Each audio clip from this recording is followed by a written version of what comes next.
Good morning everyone.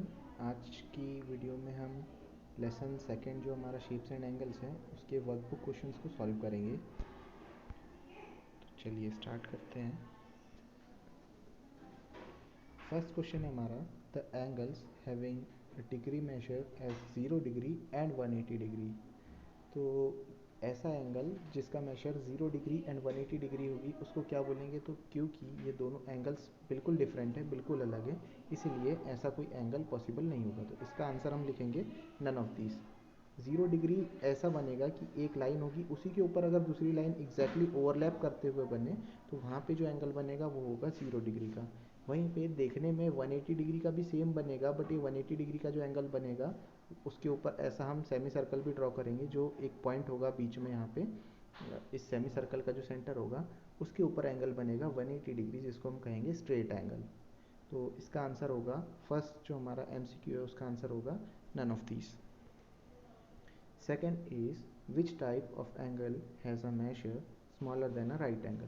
तो definition में लिखा हुआ है एक्यूट एंगल की कि it has measure smaller than right angle, या फिर 0 डिग्री से लेके 90 डिग्री से कम अगर कोई भी एंगल होता है तो उसको हम एक्यूट एंगल कहते हैं।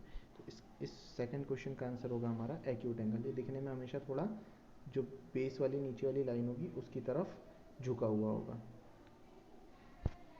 Question number 3, one acute angle of a right angle triangle is 40 degree, other acute angle is। तो हमको बताना है कि अदर एक्यूट एंगल कौन सा होगा। पहले क्वेश्चन हमको समझना पड़ेगा, उसके लिए हम एक शेप बनाएंगे। यहाँ पे जो ट्रायंगल बना हुआ है राइट एंगल ट्रायंगल है, इसके अंदर जो बॉक्स बना हुआ है यहाँ कॉर्नर में, ये जो बॉक्स हमको दिख रहा है ये हमको बताएगा कि राइट एंगल है। अब हमारे पास ये राइट एंगल कैसे आया? तो ये राइट एंगल हमारे पास इसीलिए आया क्योंकि हमें राइट एंगल ट्रायंगल बताया गया था कि एक ऐसा ट्रायंगल जो राइट एंगल हो। राइट एंगल होने का मतलब कि एक एंगल एटलीस्ट उसमें राइट एंगल होगा। Second, one acute angle is given with measure 40 degree. तो सेकंड एक एंगल को हम मान लेते हैं कि 40 डिग्री का एंगल है जो क्वेश्चन में गिवन है ना। अब इसको सॉल्व कैसे करेंगे? तो सॉल्यूशन देखिए, इसका हमें पहले ये पता होना चाहिए कि कोई भी ट्रायंगल जो होता है उसके अंदर के सारे एंगल्स का अगर हम सम करेंगे, सारे एंगल्स को ऐड करेंगे, तो उनका जो एडिशन करके हमारे पास सामने आएगा वो होगा 180 डिग्रीज। सारे एंगल्स को सम करके हमारे पास 180 डिग्रीज आएगा। तो हम देखते हैं, पहले क्वेश्चन में हम पहले गिवन लिखेंगे। हमें गिवन है one angle equals to 90 degree. ये वन एंगल 90 डिग्री कहाँ से आया? तो ये जो हमने बॉक्स बनाया है यहाँ पे इस एंगल पे, ये बॉक्स कैसे बना है? ये बॉक्स बना है कि हमें क्वेश्चन में दिया हुआ था राइट एंगल ट्रायंगल, तो फ्रॉम क्वेश्चन हमको ये मिला है right angle triangle. Next angle है 40 डिग्री का, ये भी क्वेश्चन में गिवन है हमको कि one acute angle is 40 degrees. Next जो थर्ड एंगल है उसके लिए हम कैसे सॉल्व करेंगे? For third angle we have 90 degree plus 40 degree plus third angle equals to 180 degree. This is given to us. We know that the sum of all the angles is 180 degrees. Therefore, we have to add 90 degree, 40 degree and the third angle which we don't know equals to 180 degree. Now we will add first 90 and 40 degrees, which will become 130 degrees plus third angle equals to 180 degrees. Now अब हम करेंगे side shift करेंगे, जो 130 degrees यहाँ पे left side में उसको हम राइट साइड सेंड करेंगे। राइट साइड जब भी हम सेंड करते हैं तो साइन अपोजिट हो जाता है। यहाँ पे 130 डिग्रीज प्लस में है तो ये इधर जाके इक्वल के राइट साइड में जाके माइनस हो जाएगा। राइट हैंड साइड का मतलब होता है हमारा सीधा हाथ, जिसको हम नॉर्मल लैंग्वेज में हमारे घर की भाषा में सीधा हाथ बोलते हैं, वो हमारा राइट हैंड है। और जो उल्टा हाथ होता है वो लेफ्ट हैंड है, तो इसमें हमको कन्फ्यूज़ नहीं होना है।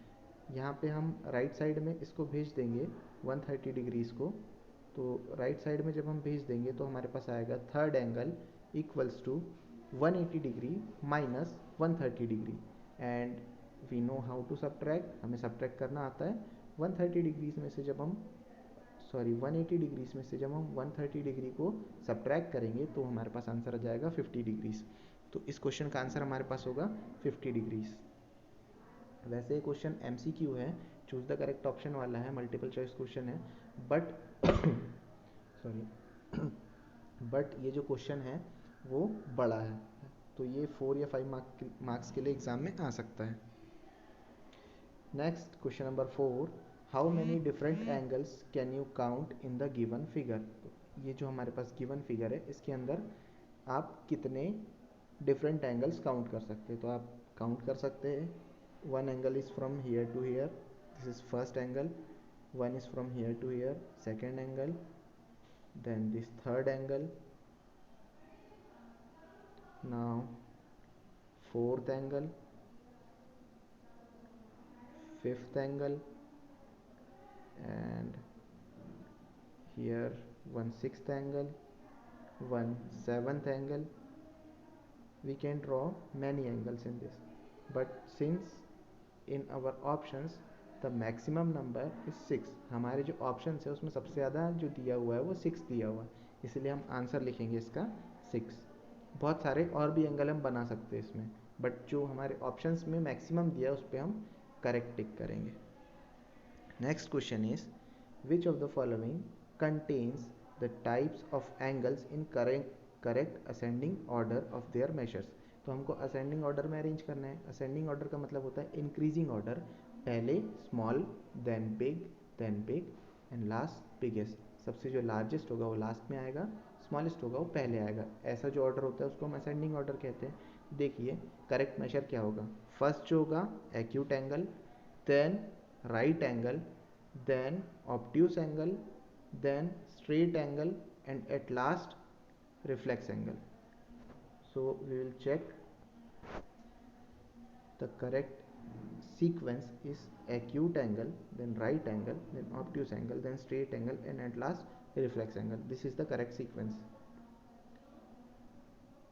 Now fill in the blanks.